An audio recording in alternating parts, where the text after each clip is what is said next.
What's up, guys? I'm nobody special, and there is absolute mayhem happening in cryptocurrency markets right now. We're talking fire and brimstone, rivers and seas boiling, dogs and cats living together, mass hysteria. Just kidding. We've seen this before, we'll see it again, and today's crash in Bitcoin and other cryptocurrencies reminds me of the heart-wrenching tale of the world's worst Bitcoin investor. And here's a preview. It's not really that heart-wrenching. You ready? Hit it. Thanks for joining me. I'm Jack Gamble, and I'm nobody special. And as I'm watching what's happening in the Bitcoin market today, I'm reminded of an article I read by a fund manager and author named Ben Carlson years ago. And it was titled Meet Bob.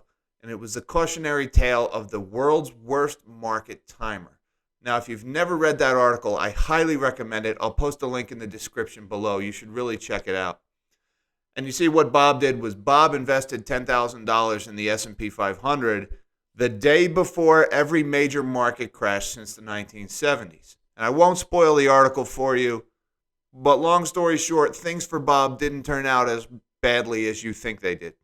And I'm reminded of Bob's idiot cousin, who likes to invest in Bitcoin. We'll call him Bitcoin's other Bob, or Bob. And you see, Bob's big problem is the same as his cousin in the S&P 500. Bob has a bad habit of investing $10,000 in Bitcoin the day before a major Bitcoin crash.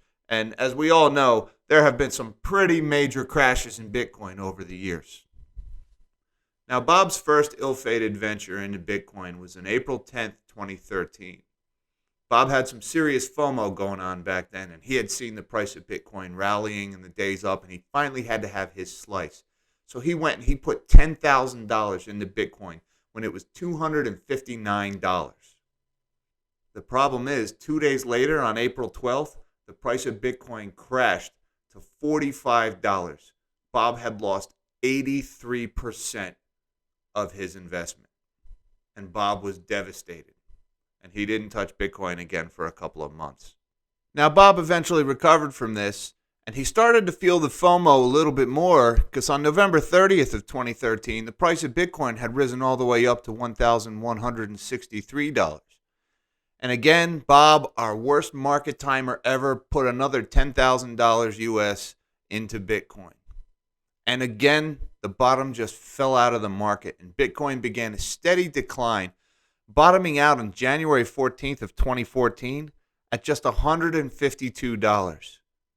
Bob had watched again as 87% of the value of his Bitcoin was eroded away. Now, after watching Bitcoin drop by over 80% twice in the same year, Bob just decided he was going to sit it out for a while. But then Thanksgiving 2017, you guys remember everybody's uncle talking about Bitcoin over Thanksgiving dinner, and then everybody came back with this newfound interest in this. This FOMO was tangible. I mean, you could almost walk across it. Finally, Bob couldn't take it anymore. On December 15th, 2017, he put another $10,000 into Bitcoin at $19,666, the market top. And then again, poor Bob watched helplessly over the course of the following year as Bitcoin dropped 84% down to $3,236. He had done it to himself again. This is his third loss of 80% plus. Now fast forward to 2021.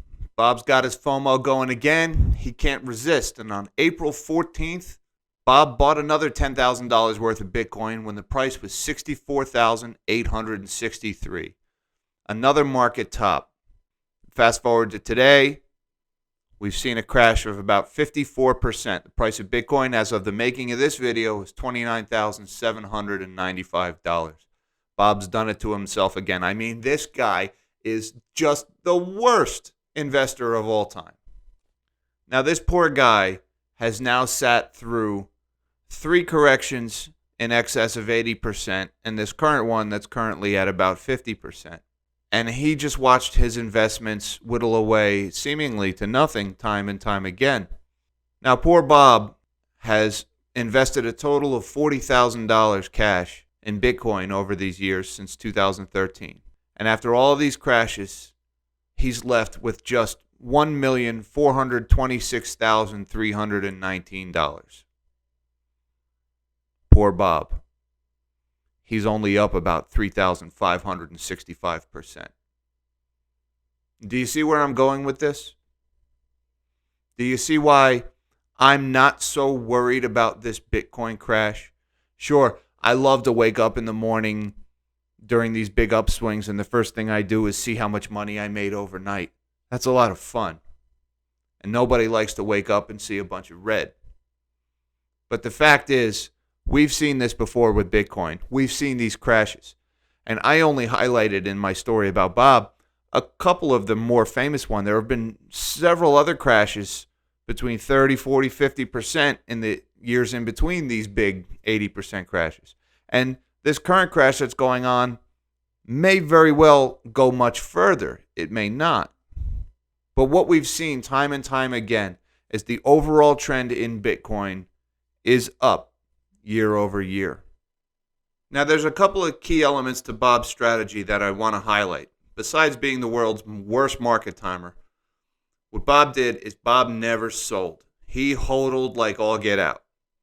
He held through those crashes. The other thing Bob did was he kept buying. Even though he did it at bad times, he dollar cost averaged. And what Bob also didn't do was he didn't get drawn in to a lot of these altcoins and other scams that are going on in the crypto space. Now, I don't want to badmouth all the altcoins, right? Before all the Doge guys come out and they're like, Elon's taking us to the moon. And before Roger Ver comes over here and says, Bitcoin Cash is Bitcoin. Bob didn't get drawn into any of that. Now, there may be perfectly valid, good investments in the altcoin space, but Bob stuck to just Bitcoin, and it has worked for him. And I expect that that trend will continue. And I do think the day is coming in the not too distant future, we're talking years, not months, where Bitcoin will be valued in the millions. And using a strategy like Bob's, even though viewed through short-term lenses, seems like a losing strategy, you'll see that it hasn't worked out all that badly for Bob, has it? So again, this is not financial advice. Please do your own due diligence and arrive at a decision based on your situation that's right for you and your family. Thank you guys for joining me here. If you like this video, please like and subscribe. It would really help me out. And until next time, live small, dream big.